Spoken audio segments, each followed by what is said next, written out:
aí pessoal, tudo bem? JJ aqui na área. A gente vai terminar esse processo falando agora da embriogênese. É isso aí, galera. Então, vamos relembrar. Ocorreu primeiro essa união, né, do espermatozoide com o óvulo. Então, para a gente recapitular, o espermatozoide vai atravessar a corona radiata, a zona pelúcida, através do seu acrosoma, né, que tem enzimas ali muito importantes nesse processo.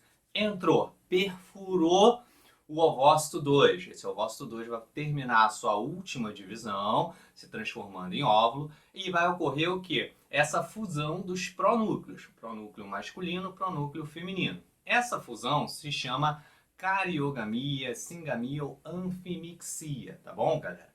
E aí, beleza, formou o ovo ou zigoto que vai se desenvolver, formando aí o embrião até a 8ª semana de gestação, né, onde ocorre a formação dos órgãos, dos tecidos, e depois disso se transforma em feto após a 8ª semana de gestação, onde vai apenas haver um crescimento desses órgãos, desse tecido, até, enfim, a hora do parto.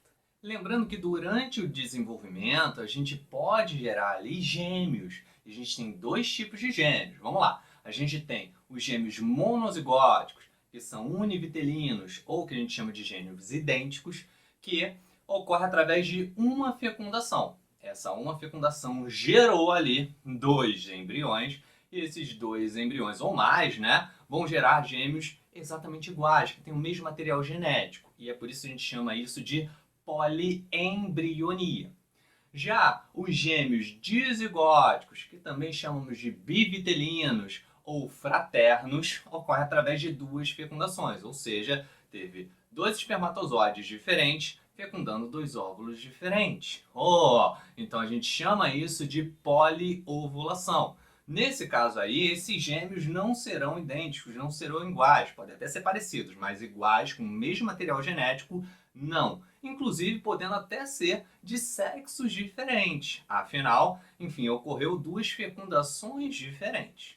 Bem, então a partir da formação do zigoto, galera, esse zigoto vai se dividir, ocorrer várias divisões celulares, gerando aí o que a gente chama de blastômero, essas células em divisão, formando aí de 2 a 4 dias após a fecundação a mórula, que parece uma amorinha.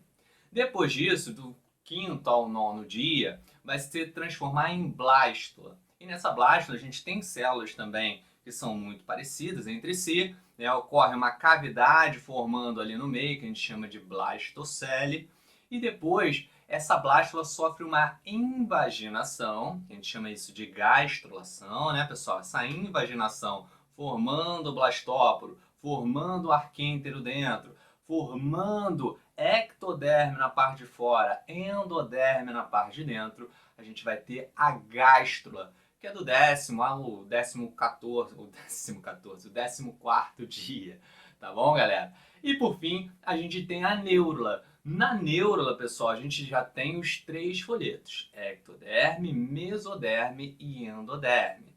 Além disso, a gente vai ter também a formação do arquêntero junto com a endoderme. Também temos a mesoderme, galerinha. A mesoderme, ela foi, na verdade, originada através de uma diferenciação a partir da endoderme e fez com que se separasse, obviamente, da endoderme, formando a mesoderme, assim como a notocorda. A notocorda ela tem origem mesodérmica, apesar de você ainda ver algumas questões mais antigas falando que veio da endoderme.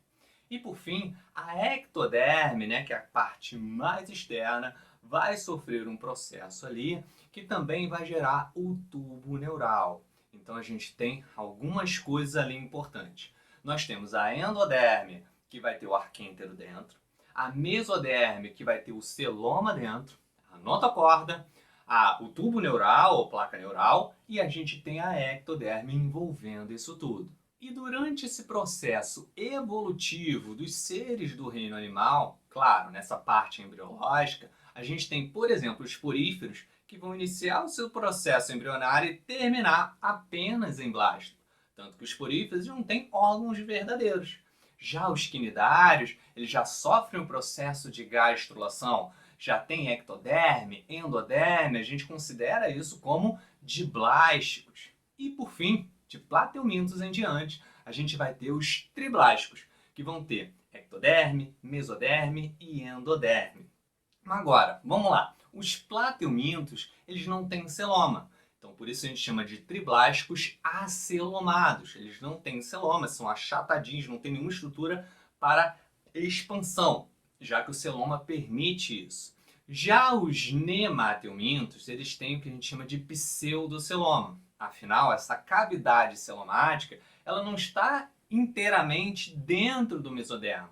Ela está entre o endoderma e o mesoderma. Então a gente chama de falso celoma, pseudoceloma. E por fim, de moluscos em diante, a gente acaba tendo os celomados, os triblásticos celomados. Tem ectoderme, mesoderme, endoderme, mas o celoma ele está inteiramente dentro de quem? Do mesoderma. E a gente vai chegar até o final. E por fim, a gente tem outra classificação também, entre protostômios e deuterostômios. Protostômios são aqueles que, claro, têm tubo digestório completo, mas que formam primeiro a boca e depois o ano. Vai de nemateuminto até artrópodes, por exemplo. E os protostômios, eles têm a formação do esquizoceloma, que são formações como se fossem mais bolsinhas que vão originar o mesoderma. Já os deuterostômios, que são os equinodermas e cordados, eles formam primeiro o ânus e depois a boca. E isso, por isso que a gente tem, na verdade, essa similaridade maior entre cordados e equinodermas. Afinal, nós somos cordados.